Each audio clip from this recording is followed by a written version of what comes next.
Yeah, I'm more of a piano guy. In this channel, we have a love-hate relationship with Xenoblade Chronicles 3. I love the game that gives us one world and Xenoblade Chronicles 2 another world, and then the whole stories behind it and the gameplay. I just love it. And then I hate it because it takes so long just to beat one of them. It's JRPGs, and JRPGs are very notorious for being ridiculously long. Average of 60 hours just to beat one game.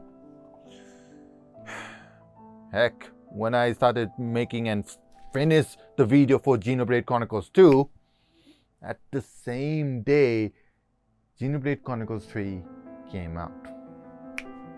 And now, around 2 years later, I finally finished Xenoblade Chronicles 3. It took me a long time, but we are now at the end of the road.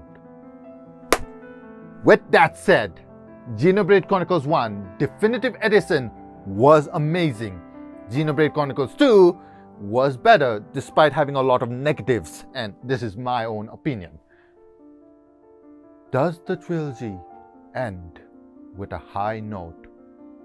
Let's talk about today's subject, Xenoblade Chronicles 3. The game starts off you playing as Noah, this world's Monado wielder. We set off in the world where three things are absolute. One, an endless war is happening between Kiev's army that Noah is part of, and Agnes. Two, when people die, their souls are used as power energy to charge up the soul clock. If the soul clock runs out, the colony and their people all die. And three, each individuals only live up to 10 years before they are given a ritual to say goodbye. Noah and the others has been trained for years to be the soldiers in the war.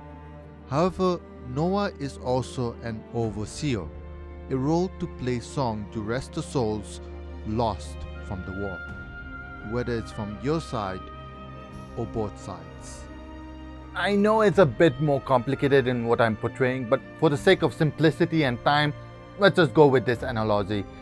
With that said, the seed of doubt was planted on people's mind. Why are we giving energy to the soul clock? Why are we fighting for years, hundreds of years? What exactly are we fighting for, and what happens to us after 10 years? Where do we go? This all finally crashed when Noah's colony was given a special mission to intercept a mysterious airship. But things doesn't go smooth in war. Case in point, 3 members of the Agnes forces, leader being Miu, was also given the same mission to intercept the airship. Wait, what? Yeah, things aren't making sense here. And now a third party came out of nowhere and wanted to kill both parties? What is going on? Luckily, the sole survivor of the airship gave you a secret power that makes you link with another teammate. Ouroboros. I might be the only one here, but The Simpsons has definitely ruined the word for me. And now you will suffer with me. That power makes you see each other's memory, hopefully not all because that's somewhat creepy, and then turns you into a giant mecha. Make the enemy run away, make yourself fugitives, as now you have a forbidden power, and now you must go to an adventure and find out what is the truth behind everything.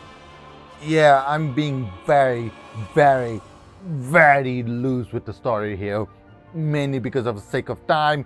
Trust me, we can go for a long time just talking about chapter 1 alone. But for the sake of time, let's keep it like this.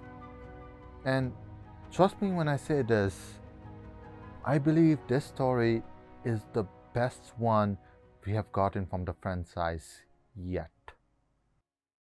There are some hiccups, sure, but the story they tell is beautiful about war and the reasoning behind it, about the world you live in might not be the norm, about trials and tribulations one needs to give and sacrifice. And the ending. Out of the trilogy, this one really does stick out the most, and it makes me feel satisfied, as if I did end a story. Kind of. Okay, someone might have to correct me here. If so, please comment below without spoiling the game, obviously. But from what I understand, in order to understand what really happened in the ending of the game, you have to do a certain healer hero quest that you can only do after beating the game. So you get the story of why the ending happened after you got the ending, which... Okay, that's a decision, I guess. Nonetheless, how the story is told is still amazing. The anger, the sadness, the joy, the silliness, the dedication, the story, I felt it. And I am so glad to feel it. But the most important thing about this is there is no harem in this game! Let's go! Don't get me wrong, there is still romance in this game. But this one feels more genuine. It's one-on-one, and it does so that love comes in different ways. It's obvious who will be paired with who, thanks to our boss. But seeing each of them having their moments feels so special. It never felt forced. It just happened. And I hope more stories be told like that. There's this moment in the story where Lanz and Sena is basically talking to each other about how to be better for their teammates. And that struck a chord. Not because I could heavily relate to them what they're saying, but the conversation they had was so genuine. You wouldn't think they would add this in the story, but it makes so much sense that they added it. And while they could have maybe removed it and it wouldn't affect the stories that much, I am so glad they added it, because those little things is what makes these stories incredible. There's a lot I want to say, and it's very difficult to really express what I'm trying to say here without spoiling the game. So I will say this instead. If you're planning to play Xenoblade Chronicles 3, you need to play 1 and 2 first. Well, technically you could play Xenoblade Chronicles 3, but how do I say this? You will feel better. You feel like the game fully bloomed if you play 1 and 2 first before the third one. That's the best explanation I can give you without spoiling it. Which leads me to the next point, the presentation. And surprise, surprise, Xenoblade Chronicles 3 looks amazing. Well, okay, there's nothing wrong with Xenoblade Chronicles 3. In fact, I love the views and scenarios they presented in the game. I just think 1 and 2 did it better. Like in 1 and 2, I used to take so many screenshots and just blasted them as my desktop wallpapers. I rarely took any for 3. Yes, the game looks beautiful, but they are not screenshot worthy. Most people might disagree with me here, but this is my stand. Nonetheless, while the world building might be lacking for me, the interaction around it really does spark. When you're resting in the camp, you just see people around you just relaxing, and it's just those moments that feels nice. Like when Miu and Noah starts playing flute together, or Sena trying to catch Talon's origami. It's those little moments during the game, cutscenes, and in-betweens that makes the game special in my opinion. Because not only is showing that not everything is up and downs, but these characters are humans, living their days and getting ready for the next one. Also badass music. No surprise here, the music is still a banger. I really love the implementation of having flute in some battle music. That is such a oomph, and honestly, I really don't have any complaints with the music. I just like it. So, good job with it. One last thing. This game removes the whole problem of sexualizing characters we had in Xenoblade Chronicles 2. I am really glad they removed that. This franchise did not need any of that. And yeah, while some characters are still sexualized, I think it's more of their personality that is presented naturally rather than forcefully. Even then, there's not much to complain about this topic anymore. And this is the part where the review gets a bit complicated. See, we are now going to be talking about the gameplay aspect of the game. And to say it bluntly, it is the strongest and the weakest link of the game. Let's start off with gameplay. The gameplay goes with the usual exploring, rest, and battle system. Exploring and rest pretty much didn't change from last time. You still get the EXP bonus for your resting, you collect items for your exploring, shortcuts, fast travels, you get the drill. I am still glad EXP bonus is still a thing, cause man do we ever need it in this game. I'll talk more about it later. However, there is this thing, a lot of game mechanics are just added later in the game. Way later. Like some of the core battles is just added late game, which story wise makes sense, but honestly speaking, I rather if they just gave us all the mechanics in early chapters. Yes, all at once could be overwhelming, but spreading it this thin isn't good either. The only way I can see this as a positive of how tedious the gameplay actually is, and well, we'll also talk about that later. They also remove some part that other games had that this game doesn't have it. For example, in Xenoblade Chronicles 2, there was a whole side quest guild mode. Well, you can have your blades do the side quest for you, and it will take some time, maybe 2 hours, maybe that, but it will take times, and they will come back and be like, hey, we did the thing, you get the money, you get the experience, yada yada yada. I really like that. I thought it was a great idea, great concept. They don't have it in Xenoblade Chronicles 3. And speaking of things, both 1 and 2 had heart-to-heart moment where you can go to a location, and if you had a character that represent that, you could have a side story or a side piece where they can talk or interact, sometimes funny, sometimes romantic, sometimes everything. I wish they had it in Xenoblade Chronicles 3. They completely removed it for some reason.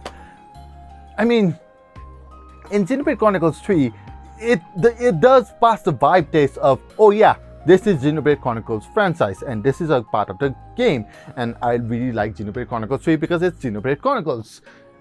But it feels like you're missing a piece of cake.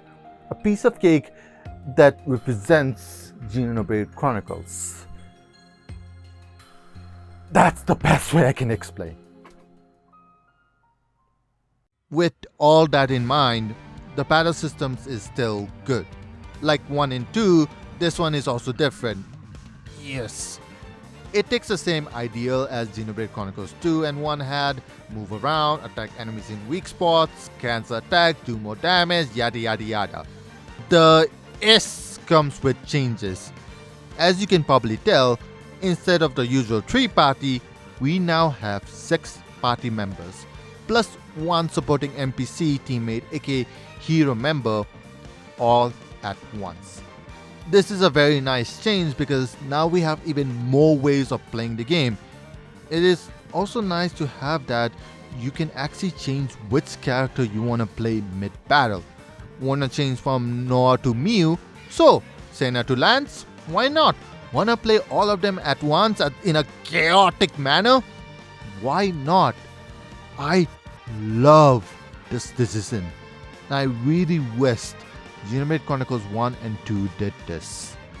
Later in the game, you also get Power of Sword to change classes of people you know. So Noah can be Miyu's class, in this case tank, or vice versa, in which case Miyu would be offense or attacker. Heck, you could also just have everyone just play Noah's class and just use the Monado to just pass on everyone. I would absolutely go against this, but you can do it, and it is fun and hilarious and amazing. Just keep in mind that you now need healers to revive your teammates, and only the healers can revive your teammates in this game.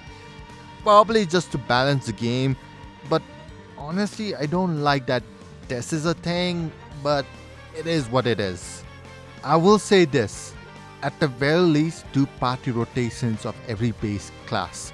So Noah can do Sena and Lanz and Muse and other people. Miyu can do the other 5, Lanz can do other 5, yada yada yada.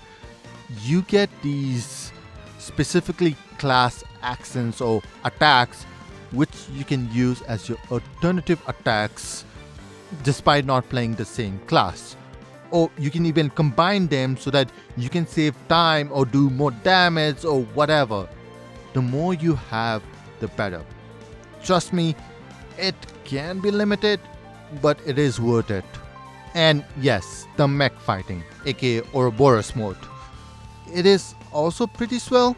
It's basically a timer to do massive damage and no effect in certain time. You will have to use them a lot so that you can level them up, get points, and you can have a more timer ability on your clock. But honestly, I like it what we got.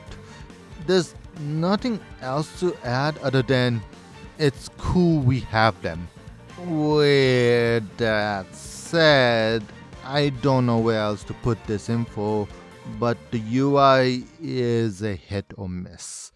A lot of them is actually good, and honestly I have no problems with it. But then there's this stuff that sucks. Case in point, class change. When two characters just so happen to play the same class, one of the character's item just gets unequipped because no two can have the same item. Which, yeah, I get it, but then also it happens so many times when you're just swapping classes from A to B and vice versa. And the accessory UI is just garbage. It does give you info of what class is best for which item, but I honestly wish they just full screened it and made the UI better. Maybe, for example, how Grand Blue Fantasy Relink did.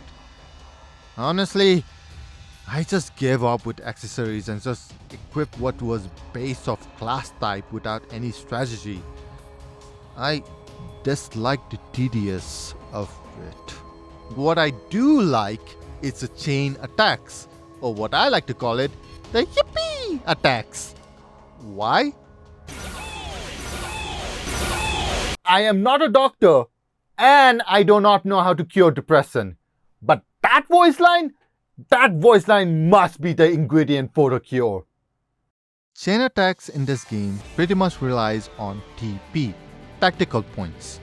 Once you reach 100 TP, you activate the leader of the round chain attack and get one of the teammates back for the next round.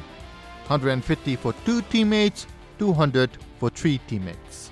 Just remember, once you cross 100, it auto activates.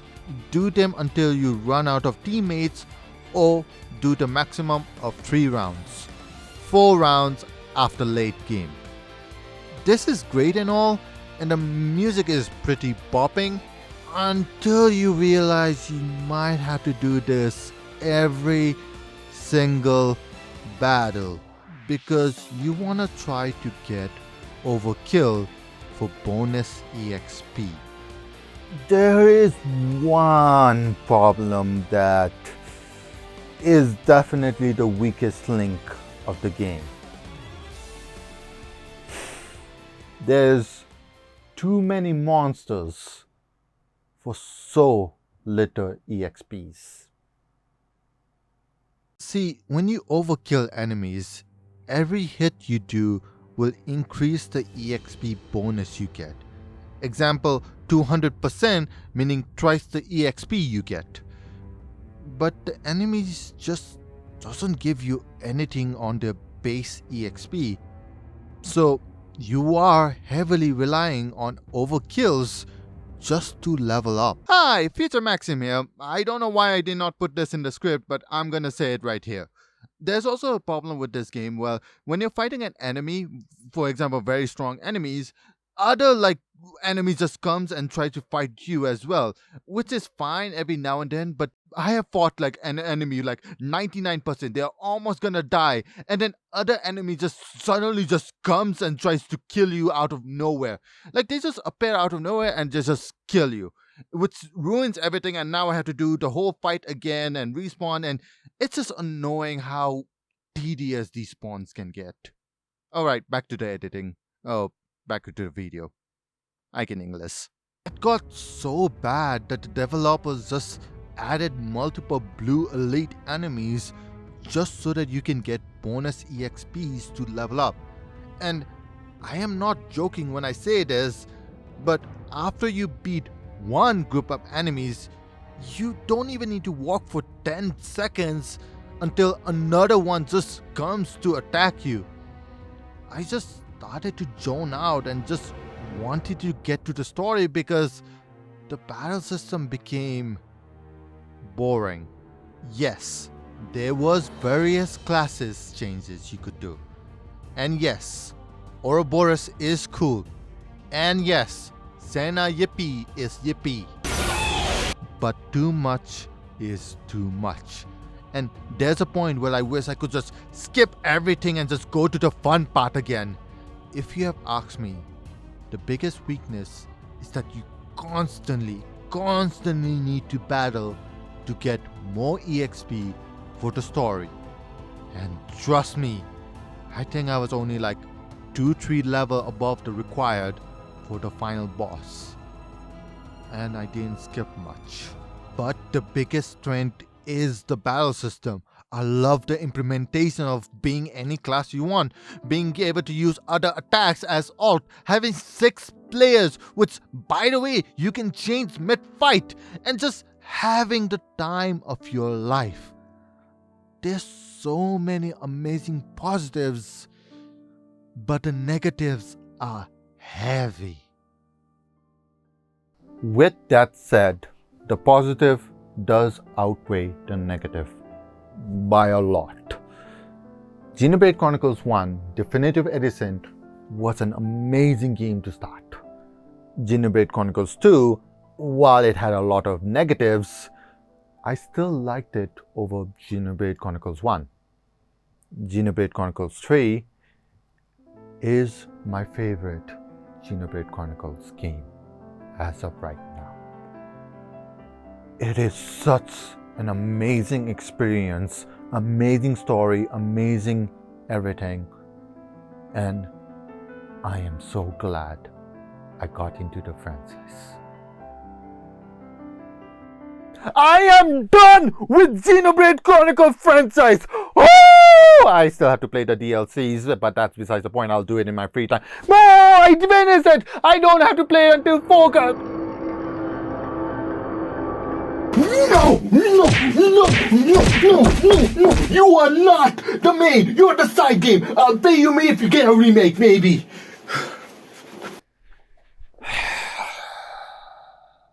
Jokes aside, Xenoblade Chronicles franchise is very, very unique. It has 3 separate universes, and the only thing that's connecting them is the Monado. And yet, the story, the gameplay, the music, the presentation, everything feels Xenoblade Chronicles, each and every one of them. It's so unique to see 3 separate things being connected into one and working. What a cool thing. If you want to get into Xenoblade Chronicles, be my guest. It's an amazing thing, and everyone should try it at least once. I would say if you got into one, please take your time between 2 and 3. Don't go to a whole marathon like I did, because God, it takes a lot, and I barely got burned out, and I'm glad I didn't. But yeah, take your time, enjoy the music, enjoy the presentation, enjoy the games, enjoy the adventures, because it is an experience.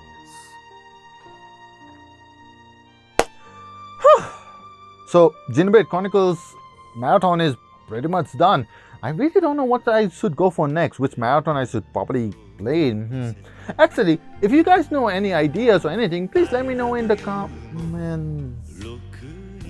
Why do I hear the music that feels like a Yakuza is singing it, that just so happened to have amazing resting face? Oh no.